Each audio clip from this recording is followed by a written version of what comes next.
Well, welcome along. Right, so there's a few things going to happen. There's a thing about, I feel like we should talk about parking fines. Some recognition in the room. I got a parking fine last year, and I can... Yes. Hello there, hi.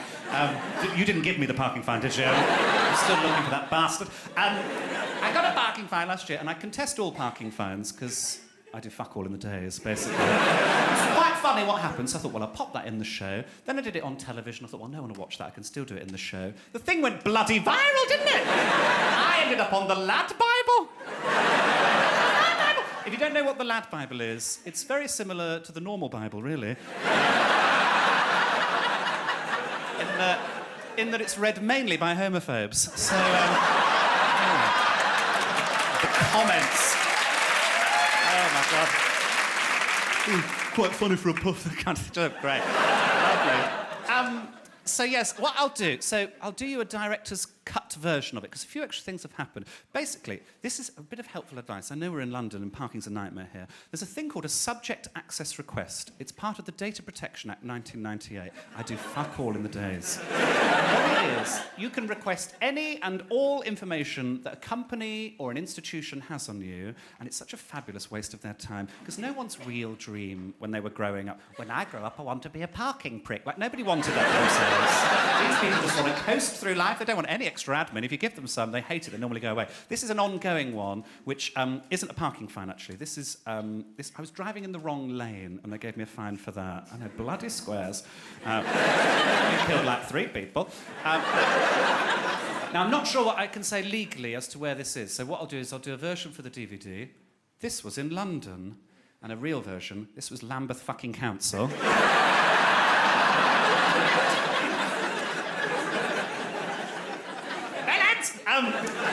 I did a subject access request to them.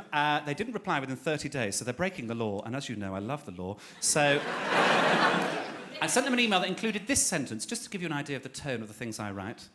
Might I add that if I fail to observe your deadlines, you have the power to hand out additional fines, whereas I have only diminished powers, such as sending emails like this and just generally making myself a slight nuisance. However, I will be judged merely by your human laws, whereas you will be judged at the gates of hell!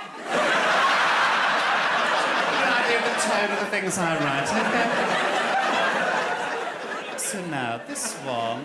This was up north. I got a parking fine up north. I panic park, you see. I get to shows late, and I just leave the car wherever's near. M42, that'll be fine. Just leave that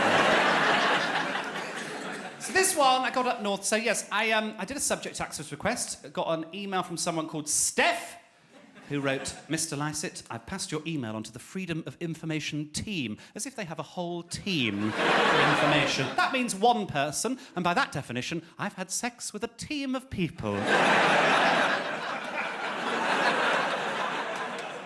Hopefully, they'll be in touch with you soon. Steph. Now, I didn't like that word, hopefully. I thought that was vague. Could mean next week, next year, could mean anything. So I went back to bloody Steph, didn't I? I said, Steph, sadly, hopefully, doth butter no parsnips. Which is an old Victorian phrase. Trying to bring back trending, basically. I don't know, hashtag butter parsnips. Come up with a hashtag in your own time. Can I have an email address for the person you've contacted at the FOI team? My lawyers would like to contact them directly. My lawyers do not exist.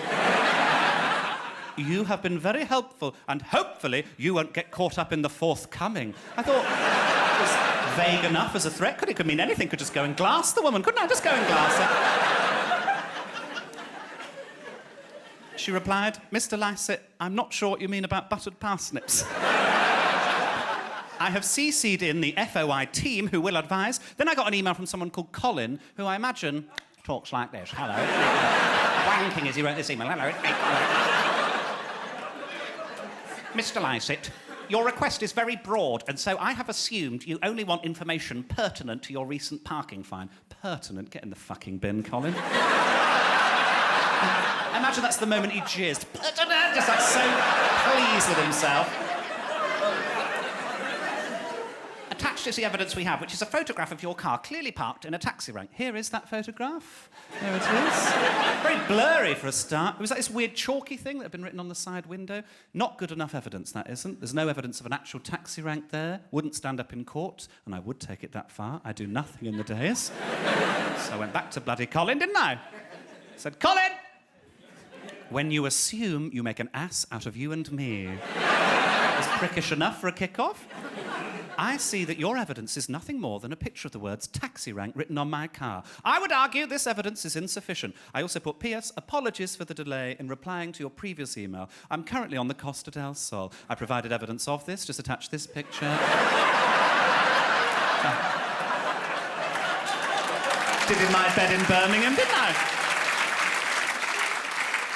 Colin replied, Mr. Lycett, sorry. Mr. Lycett, in order to reverse the fine, you'll need to provide evidence your vehicle was not in a taxi rank. That's bullshit legally, but I went back to him anyway. I said, Colin, evidence supplied. I was actually parked on the moon, as you can see clearly here, just attached. That one there. Did that on an app on my phone in 10 seconds. Mr. Lycett, I've cancelled the fine. A victory for the common man, I would say. Bless you. You'll notice taxi rank is still written on the window there. It was there for months. Didn't take off for months. So I did this show, a version of this show, right next to that parking space sorry, taxi rank, it's a minor difference. Next to the taxi rank. And so after the show, I parked the car there again. I got the whole audience out. We took a photograph. Here is that photograph. There we all are, having a lovely time. And I sent that to Colin. I just said, sorry, Colin, I've done it again. No reply, I'll let you know.